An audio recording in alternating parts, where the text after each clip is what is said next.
Hello, everyone, and thank you for tuning in to Help for HD TV. Today, we have Lauren Holder on with us, and Lauren was in the Sage trial, and we all know we had news coming out of the Sage trial recently. So we really wanted to get her on here just to have her talk to us about a little bit about being in the trial, where she is now in the trial, and then how she feels moving forward.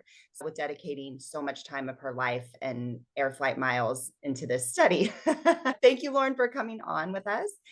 I want to just start by asking you, just tell us what part, because they have so many different studies, Sage. So tell us about what's part of the study you were in and how that was. Sure. Thanks for having me on to talk about this. I certainly appreciate it. And it has definitely been one of the greatest things I've done participating in a clinical trial and getting this experience, specifically with Sage. I personally was in the Surveyor study, which is the shorter study, which really ended up from the beginning to the end being like a total of maybe 2 months, but the visits were like every 2 weeks. And so that was a placebo controlled, double blinded clinical trial. And it had the promise afterwards of being in the open label extension called Purview, which I'm in now. Perfect. And then I know with Surveyor, it was a little bit more being in the people that were in the Dimension study, the longer study, it wasn't as like intense because you had to do a lot more levels in your study. So tell us a little bit about what Surveyor entailed as far as your study visit. Yeah, so it was intense, especially when you have to fly out or go to a site every 2 weeks to do multiple surveys. When you screen for it, one of the things they want to see is if you can actually qualify for this part of it that's a driving simulator.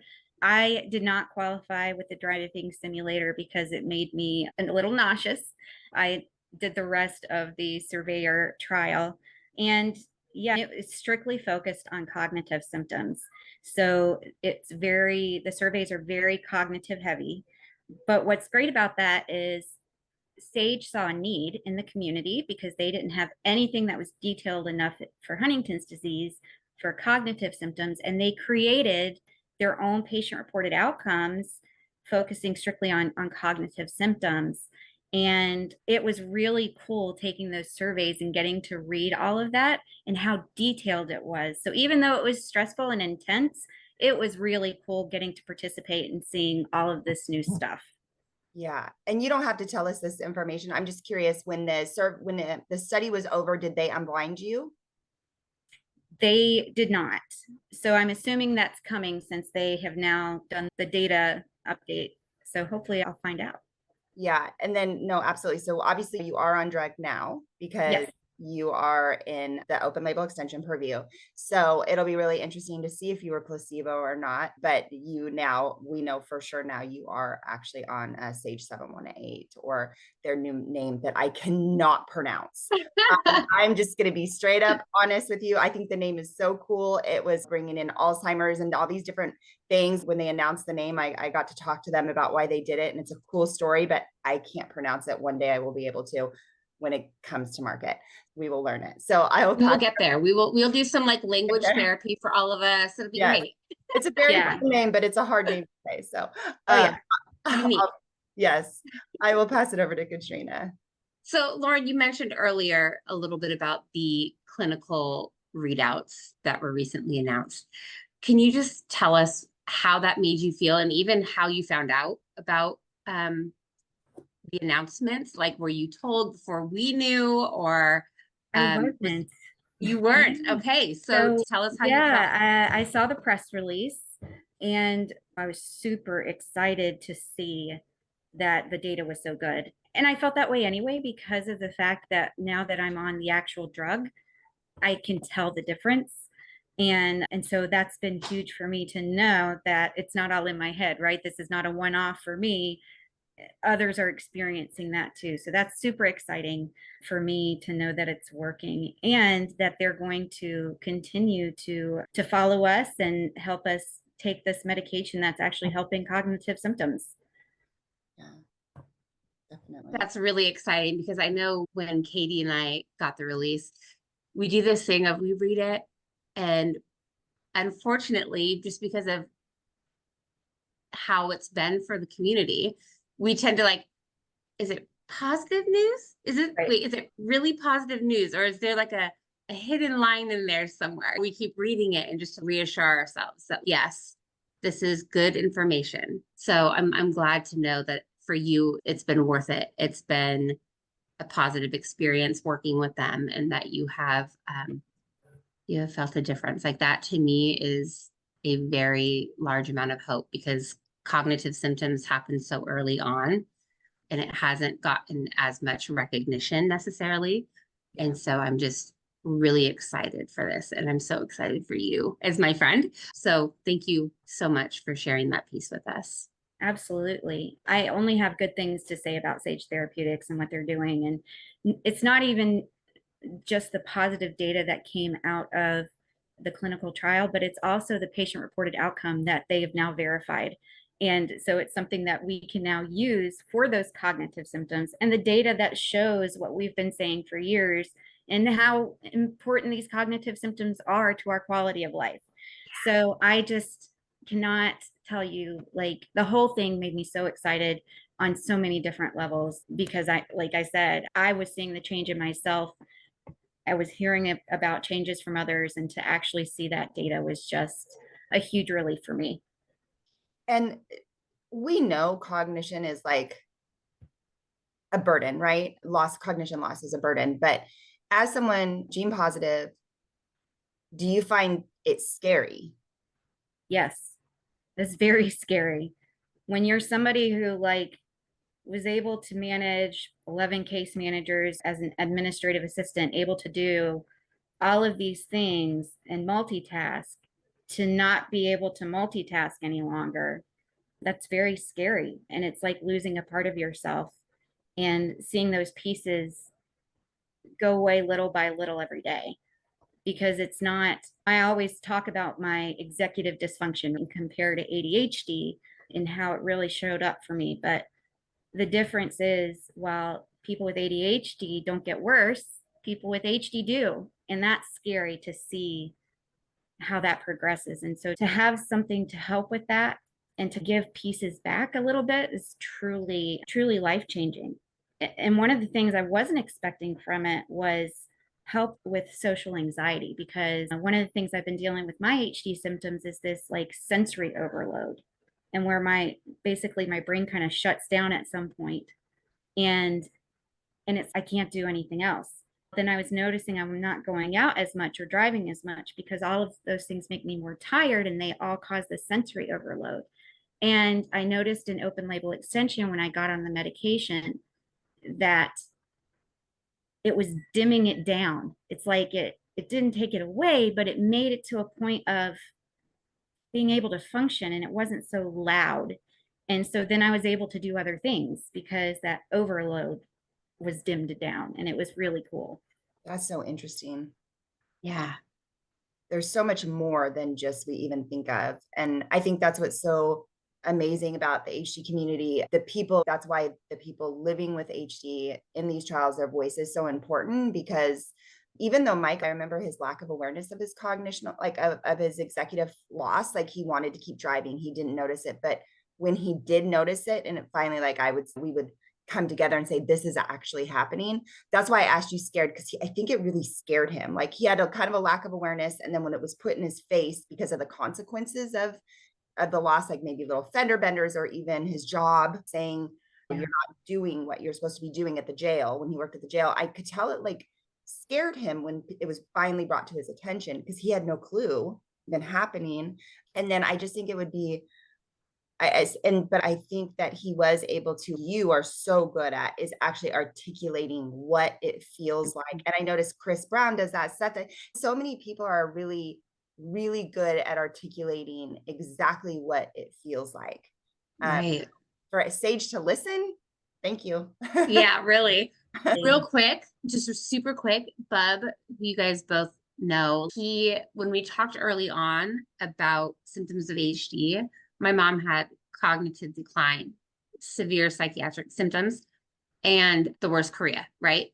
And when we talked about like the things that like worried him the most, it was losing his mind, not like being crazy. Cause he would say, I don't, it's fine if I'm crazy, but I can't like not be able to think through my own thoughts. Yeah. And I'm just like, that was hard to hear it from his perspective, because when we knew about HD, my mom was already really sick. There was no real like understanding of the beginning. And so to hear that come out of his mouth was like, gosh, yeah, I guess that's pretty common. People with HD want to keep their minds intact. Who wouldn't? Especially if a lot of what you do or a lot of who you are deals with cognitive stuff.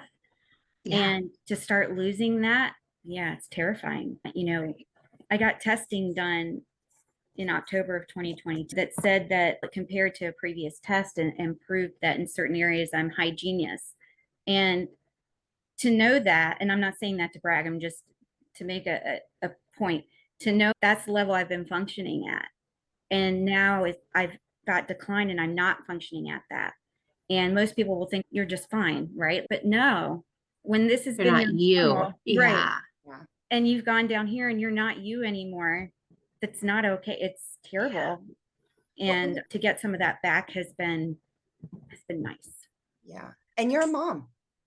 Like, you've got two beautiful children. They have to go to school. They have to have food in the refrigerator. They have to have function. And we all know your husbands and significant others are fine. But it's the mom, right? It's us. And Yeah.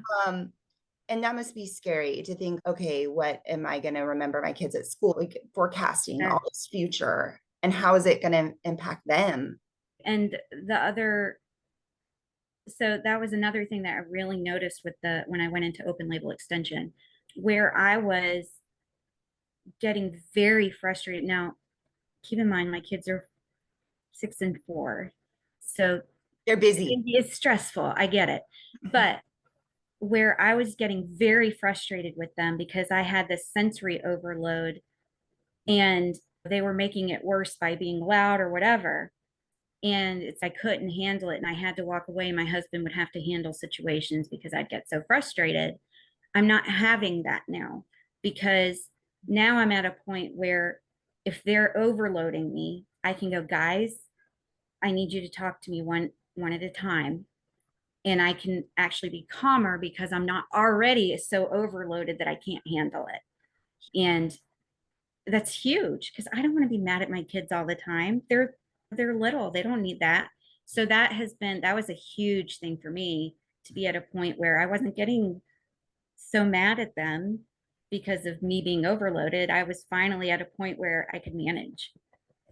And I'm so glad Katrina and I were just talking about this morning, is how much cognition and like psychiatric are like connected, and then but also lack of awareness of what apathy, for instance, is. It very much falls under cognition, and people don't know that, right? And so I'm so glad you just actually talked about that, because you just talked about a crossover, and people don't, it's always so separated, but there is so much crossover.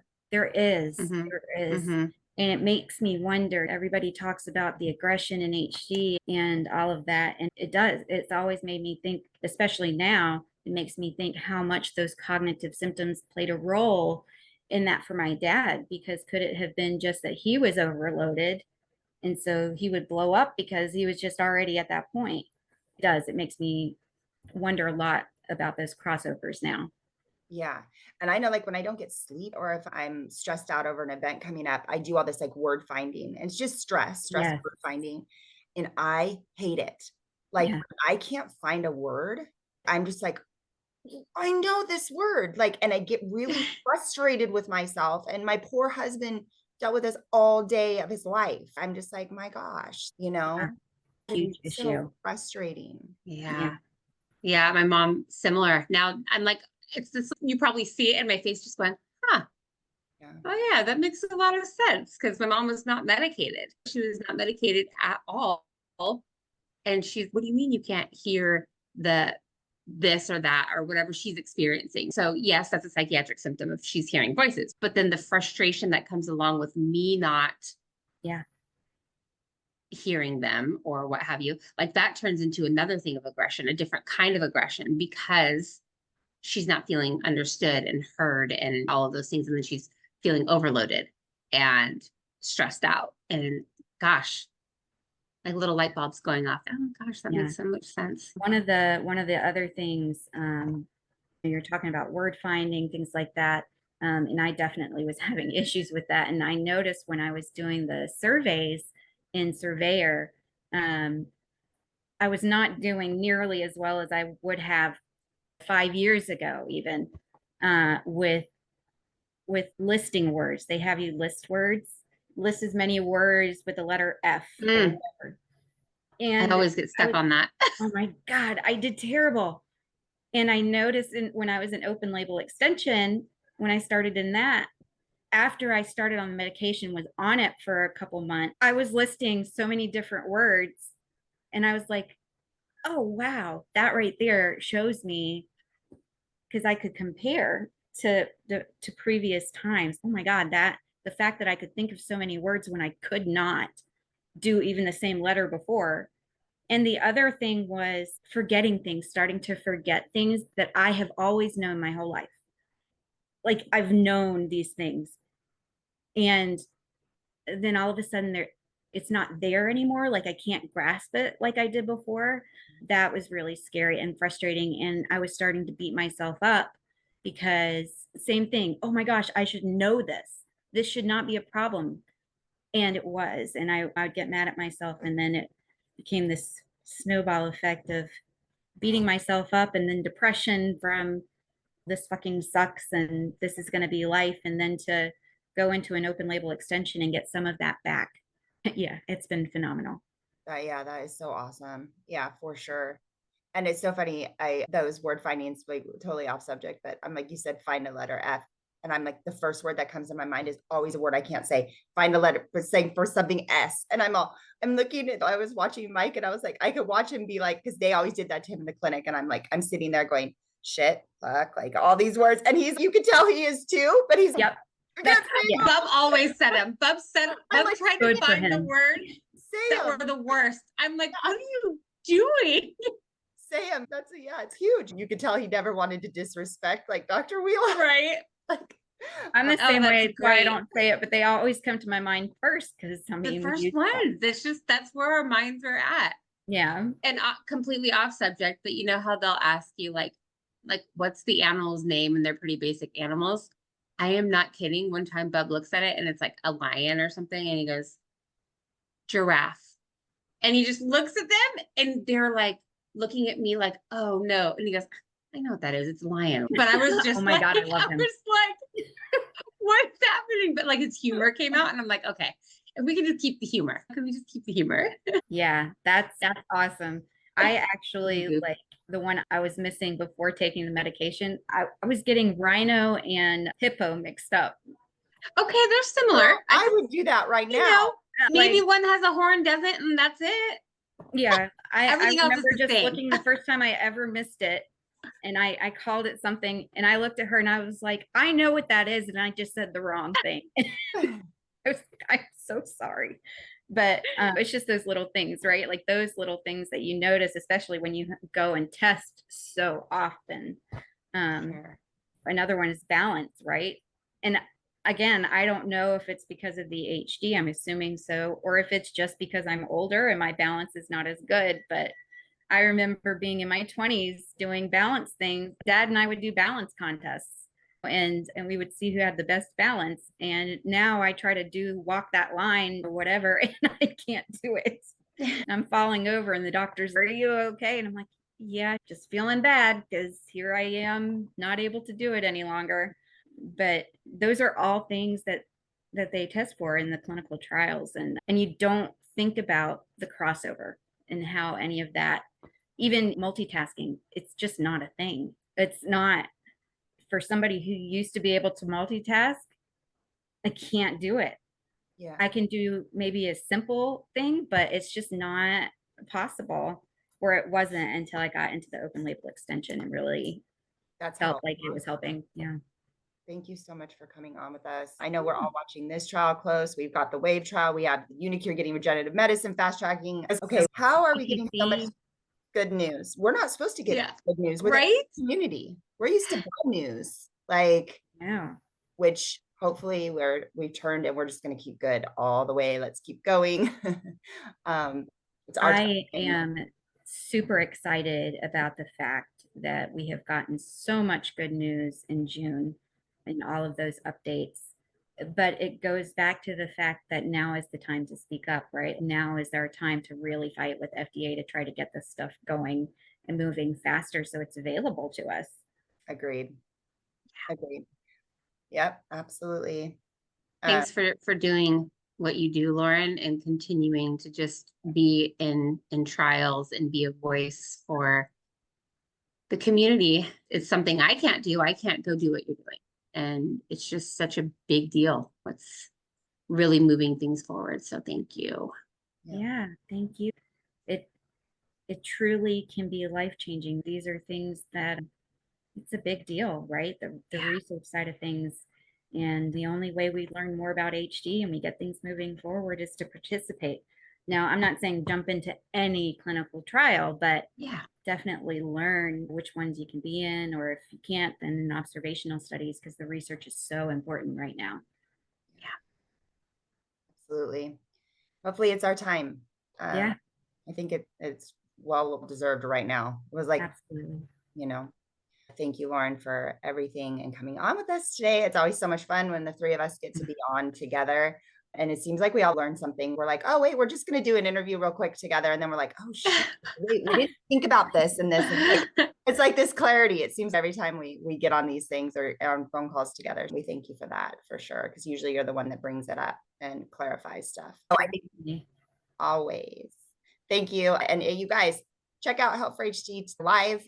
I'm sure everyone that watches this follows Help for HD Live. Lauren, as everyone knows, is our executive producer and is running shows every week that are awesome. So make sure you can just go on www.helpforhd.org, click on Help for HD Live, and all those episodes are there. And as long as and icons that you can click for different streaming, like Spotify, iTunes, iHeartRadio, all those different platforms.